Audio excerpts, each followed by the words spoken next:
একবিংশ শতাব্দীর এই সময়ে এসেও এই গ্রামের মানুষদের জীবনযাপনের মান অনেকটা সেকেলে। গ্রামের মাঝিরা যখন হয় অসুস্থ তখন থেমে যায় পুরো গ্রাম। তার কারণ নদী পারাপারের একমাত্র ভরসা ছোট একটা ডিঙি, নেই কোনো ব্রিজ। আর এমন পরিস্থিতিতে সবচেয়ে বেশি বিপাকে পড়তে হয় শিক্ষার্থীদের, আর তার সঙ্গে তো আছেই বৈরী আবহাওয়া।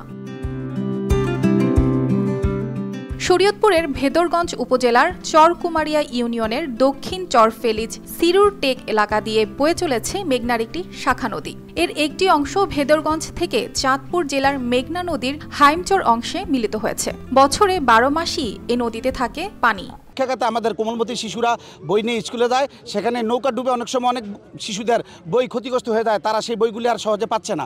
আবার দেখা গেছে গর্ভবতী একটি মহিলা, তাকে ইমার্জেন্সি ডাক্তারের কাছে নিতে হবে, সেখানে দেখা গেছে নৌকা নাই, রাত্রে 2টা বাজে 2:30 বাজে।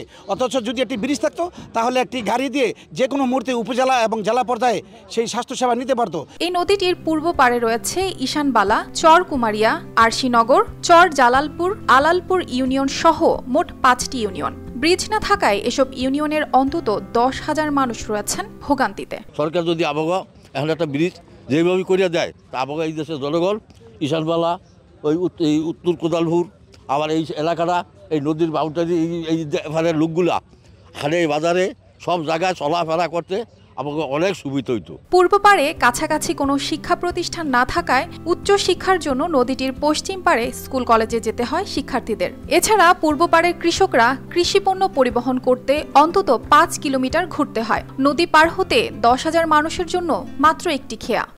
আমি স্কুলে লেখাপড়া করি, আমাদের এদিক দিয়ে নৌকা দিয়ে যাতায়াত করতে হয়, কোনো সময় পড়ে যেতে হয়, তাই আমাদের একটা ব্রিজ হলে ভালো হতো। খেয়া থাকলে আমরা এবার ঘন্টার পর ঘন্টা বসে থাকতে হয়। যদি ব্রিজটা হতো তাহলে আমাদের আমরা সময় কমে যাইতে পারতাম আমরা ওই পার। নদীটি পার হয়ে প্রতিদিন যাতায়াত করেন কয়েক হাজার মানুষ। সকাল 8টা থেকে শুরু হয়ে বন্ধ হয়ে যায় রাত 9টার মধ্যে।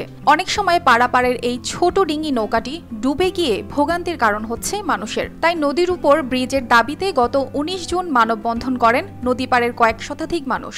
ব্রিজটা হলে আমাদের অনেক উপকার হয়। যেমন একটা গর্ভবতী মহিলা নিয়ে আমরা যাইতে পারি না, অনেক সময় দেখা যায় এই ঘুরে আইতে অনেক অসুবিধা। আর খাওয়া দেখা যায় কিছুক্ষণ পরে রাত্রে 8-9টার দিকে বন্ধ হয়ে যায়, দেখা যায় খাওয়া পাওয়া যায় না। তাই একটা অ্যাম্বুলেন্স আসবো হয়ে ব্যবস্থাও নাই। তাই যাতে ব্রিজটা দ্রুত হইলে আমাদের খুব উপকার হয় আর কি।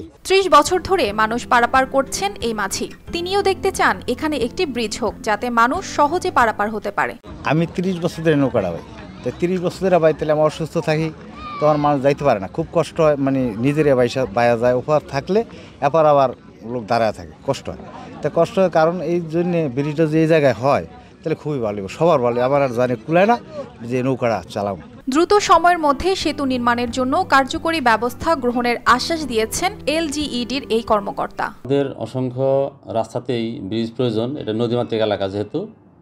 তো এর মধ্যে আমি উপজেলা ইঞ্জিনিয়ারকে বলেছি যে সরেজমিনে পরিদর্শন করে ওখানে আসলে ব্রিজের কোনো প্রস্তাব যদি পূর্বে দেওয়া আছে কি না।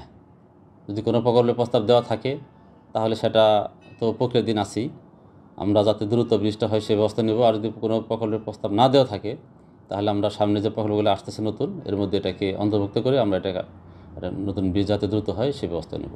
মাত্র 150 মিটার দৈর্ঘ্যের নদীতে ব্রিজ নির্মাণ হলে শিক্ষা ও অর্থনৈতিক অবস্থার আমূল পরিবর্তন ঘটবে বলে দাবি ভুক্তভোগী স্থানীয়দের।